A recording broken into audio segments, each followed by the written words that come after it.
appeler les esprits, tout ça. Bon, merci. Qu'est-ce que vous avez retenu dans les camps d'Italie? Italie. Hein? Et prière à jeûne. Notre ami. Faillite à jeûne. Ok. Dada Melissa. Kisha dada Melissa, dada Joyce, naona jitayarisha. Tunafanya prière na jeûne pendant Seigneur. Premièrement d'abord na kufungula macho ya kiroho. Kufungula macho ya kiroho namna gani?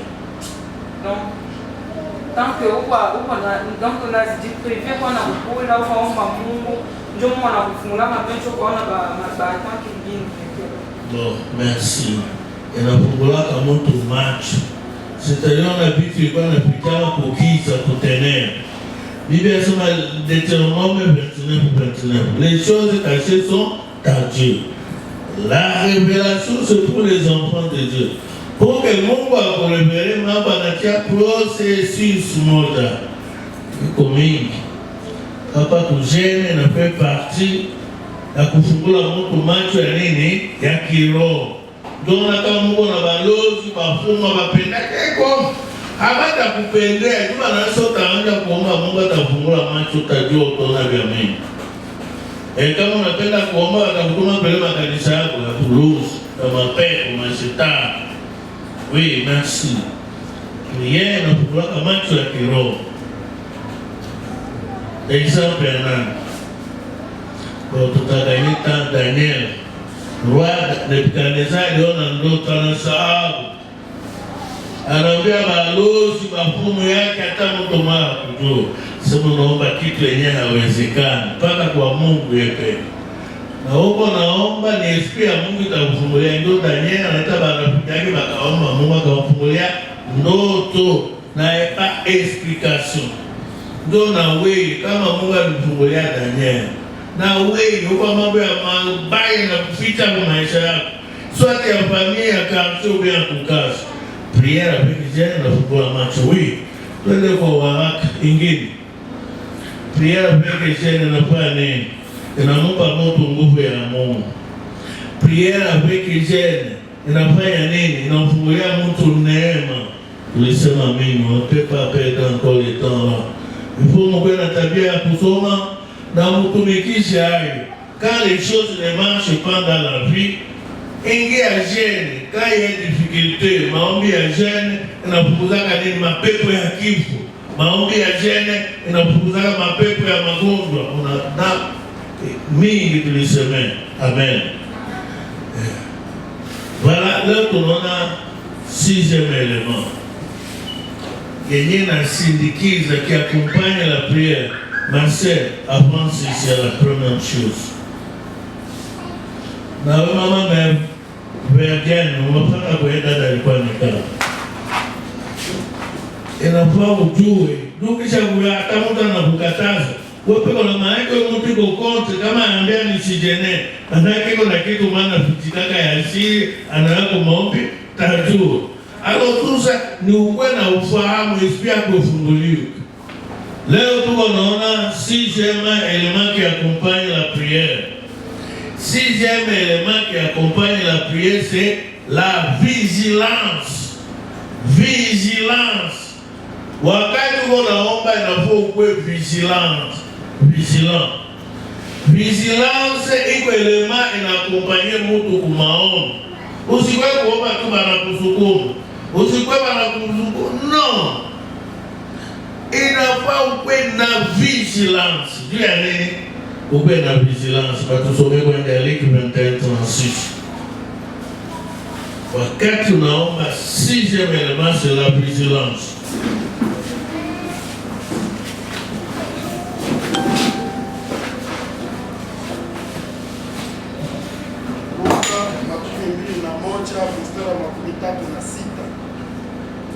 Lakini tazameni, kila wakati mkiomba, mupate nguvu ya kukimbia maneno haya yote yatakayokuwa na kusimama mbele ya Bwana wetu kwa watu. Amen.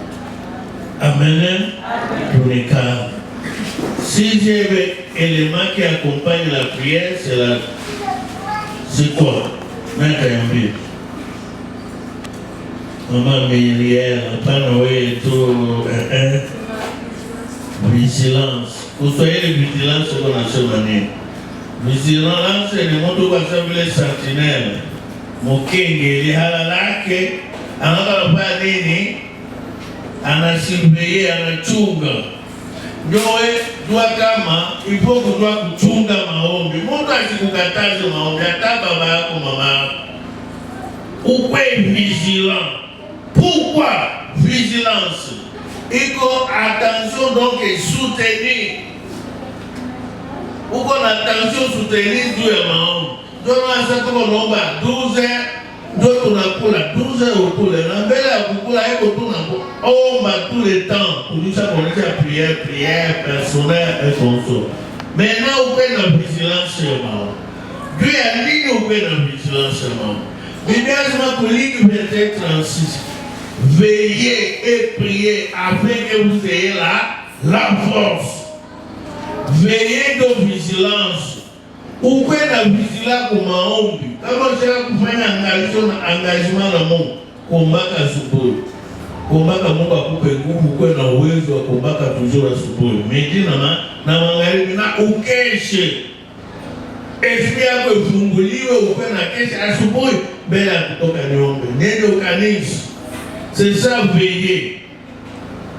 C'est-à-dire qu'on a observation attentive pour qui que nous on a fait.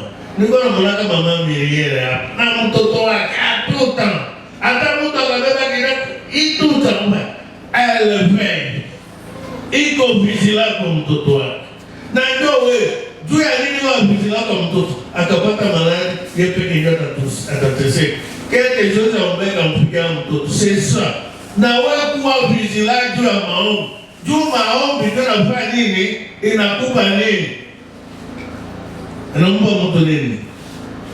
Si tunatoa kusoma. Inaomba mtu nguvu.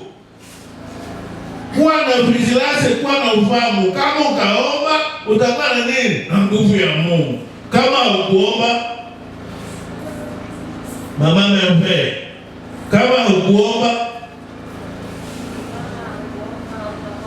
hautakuwa na nguvu ya Mungu. Menena kwa ukwe vigilant. Unajua kama sikuomba, nguvu ya Mungu itanikimbia, ubieta potea. Mais tu dois veiller maintenant uomba. Juu ya nini? Nguvu ya Mungu sikutoke. Tuko nasikilizana. Anasema tena kwa ile verse tunaomba tu mambo mabaya ifanye nini? Isitufikie. Na kama unapenda mabaya kufikia, kala yako sio. Mtu mayana kesha ubaya sinifikie. Isifikie watoto wangu, isinifikie kukazi, kubunyumba yangu, kubuchuruzi yangu. Atakesha. Atakuwa vigilant, atakesha juu ya nini? Ya maombi. Anayapana. Sasa yote niko naomba, nguvu ya Mungu iko nato. Sasa yote niko naomba mabaya nafanya nini? Inakimbia. Sasa mimi naacha maombi gani? Inafaa uvige. Ndugu, usiye kusahau hata kusahau. Tunasema elema pale wanasema wakati unaomba unabakia wa kusimama mbele ya Mungu. Tunaona la prière c'est chercher la face de Dieu. Ndio definition ya maombi. Tulione kwa 15. Pale ushakusahau, hivi tunakaa leo kama 17 mwisho. Ya sahau. Prière c'est chercher la face de Dieu. Face de Dieu, sio kuna muona wewe. Mais kama uko maombi utamwona. Mais Dieu est esprit. Ni kupitia maombi ndio utaona face ya Mungu kwa maombi. Amen. Ndio anawaambia upeye. Ukwele surveillant. Ukwele juu ya maombi. Kama hukuomba, nguvu ya Mungu haitakuwa ndani mwako. Kama haina ndani mwako, shetani atacheza na zaka bomu. Ya pili, kama hukuomba, mambo mabaya itafanya nini? Itafungana na wewe. Puke, wewe unaomba, mambo mabaya itafanya nini? Itakimbia. Ya tatu, kama unaomba, uwapo wa Mungu utawakia tu mbele yako. Mena kipa amivu anaweza kusema. Unaweza kupenda mambo mabayi fungana na wewe. Unaweza kupenda nguvu ya Mungu ikutoke. Unaweza kupenda Mungu asikuone. Mena utafanya nini? Ndio unaseke utambeye. Utakesha. Utakuwa na attention soutenue. Tuko na sikilizana. Donc, avoir la vigilance. Pourquoi utakuwa na vigilance? Seke natafuta nikwambie tena. Tuni katika maombi mtu anikala na intimite na nani? Na Mungu. Ndio utakesha. Ndio ukajua kama hauombe hautakuwa na intimite. Sasa mwanamia intime, si ndio mnasema hata kufitika haufitikaka hata kitu, yeye hakufika hata kitu. Na ndio kupitia maombi inafanya kwa mtu akwe na intimite na nini? Na Mungu. Utasikia makompi. J'avais vu un mauvais événement à Kinshasa. Il y avait des filles qui s'aimaient, des amis, ma copine. Parmi moi, famille yake banaitwa kwenda nini? Amerika. Babiza tu vyote. Wao yake makopini watakwenda. Kuyatia taki na macha mwangaso mataka. Kuyakitu kaleso yako. Tutu kwa makopini kaleso. Kwa baba makopini habaimanake anamupa kaleso yake. Anamupa leo kesho basimu. Na mbona kwenda Amerika tena hakuna ndio makopini ya nani ya Mungu. Kama sivyo makopini wake. Kwa naye kumaombi asema no. Ule mwenzake alibeba kale